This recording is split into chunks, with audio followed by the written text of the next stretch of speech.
Ooh. Hi, darling. Hi, darling. Hi. Oops. Just thought I'd send you a video.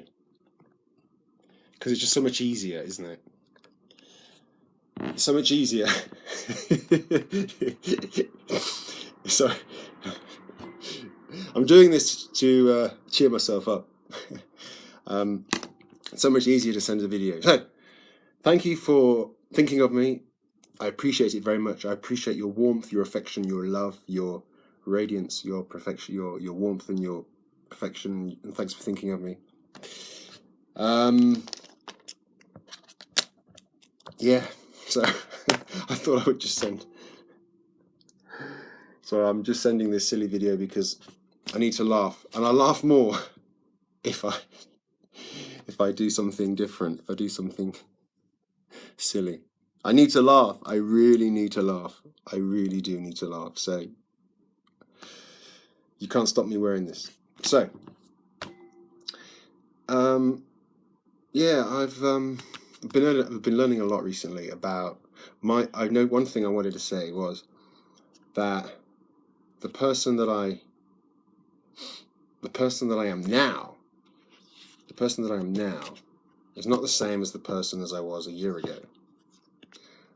I've worked on my mind so much, and I've noticed real improvements. I've noticed big changes,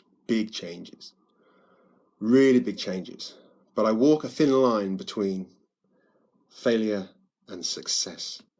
And I have to but all that means is I just have to keep my eye on the ball. I have to just watch what I'm thinking the whole time, because if I'm not careful, it just spirals.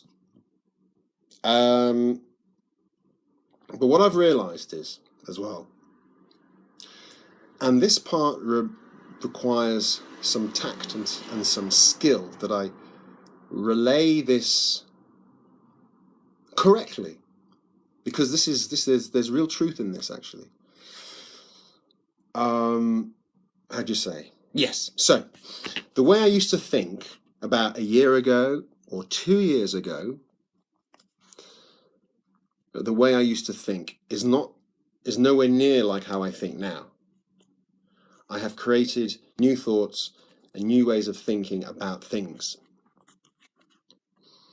The way I used to think about things a year ago or 2 years ago is very different to how I think now. The way I thought about things a year ago, 2 years ago, only brought me suffering, misery, pain, and didn't work. The styles of thinking that I employed in my mind only brought me suffering. So after a lot of work, after a year, 2 years, and I'm still working on it, I don't think you ever arrive at a point where it's like, it's all, there's always, all day long, I'm continually working with triggers, events, negativity, symptoms, headaches, fatigue, prostatitis, heart pains, chest pains, whatever.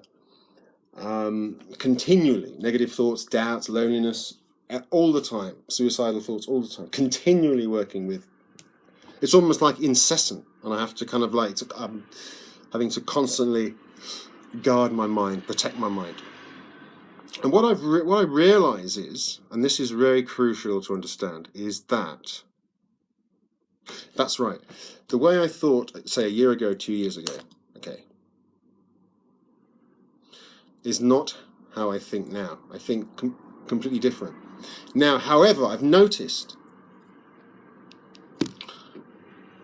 if I visit a place, for instance, like I went to Hove. I went to where I used to live. And because I was in that environment of where I used to live, Tesco's, Hove, around that area, I started to feel like how I started to think how I used to think 2 years ago. But it's really good that I noticed that. So I realized, and that's why people move cities, isn't it?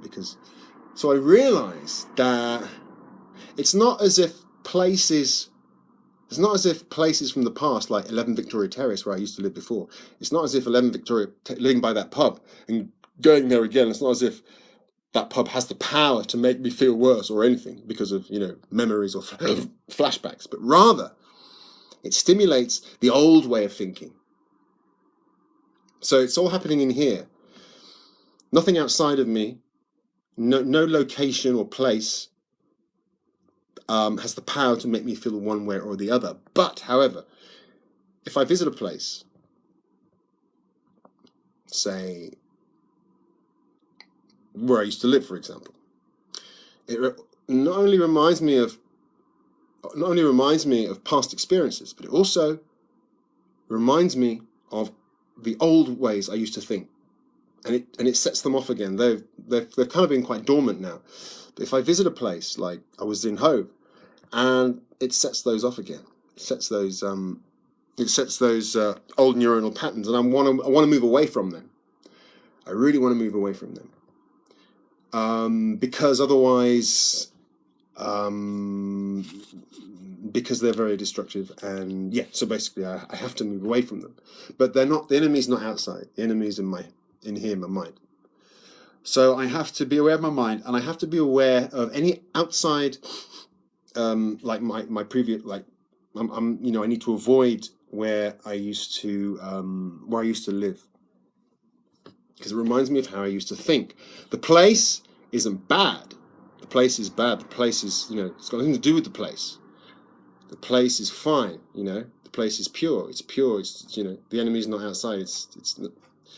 But because of memories attached to that location, it awakens those old ways of thinking. What I need to do really is actually continually go back to my old place where I used to live. Continually go back. And as the memories and flashbacks come up, to work with them, to get them out, write them out on paper, and to work with them and process them, and then visit there and create good memories in that place. To create good memories, positive memories. So the next time I go back, instead of bad memories, bad negative thoughts being brought to the surface, new memories and new ways of thinking will be brought. But it's really interesting, and I think that's what PTSD is. Well, I don't know anything about PTSD, but the mind. So, what am I saying? Oh yes, and creativity, and so just sending you some news, really. That's all. I thought you might just enjoy watching this. At least you get to see me. I'm just doing some cooking at the moment. Oh, low battery. All right. I hope you're well. I do hope your hospital, I hope all your stuff goes brilliantly. And then I hope your care is brilliant and everything is brilliant. And I hope your health is good and that you are flourishing well and keeping tip-top, as you usually do. You're usually brilliant like that. But I hope that the road is free of debris. The path to greatness is free of thorn bushes and tumbleweeds, and you're able to jump on your horse and gallop into the distance like a cowboy away from the Red Indians, towards the setting sun of the Grand Canyon, with your teepee and your fire and your revolver and your bow and arrow and your tomahawk, and you venture off into the Amazon. Sorry, that's not because I'm bored. That's the sound of the That's a Red Indian who's bored. Hope you're getting on with your carer. I will have to come and see you soon. I'd love to see you at some point. It will happen. Anyway, I'll post this to Facebook, so only you get to see it. And thank you for listening. Mwah.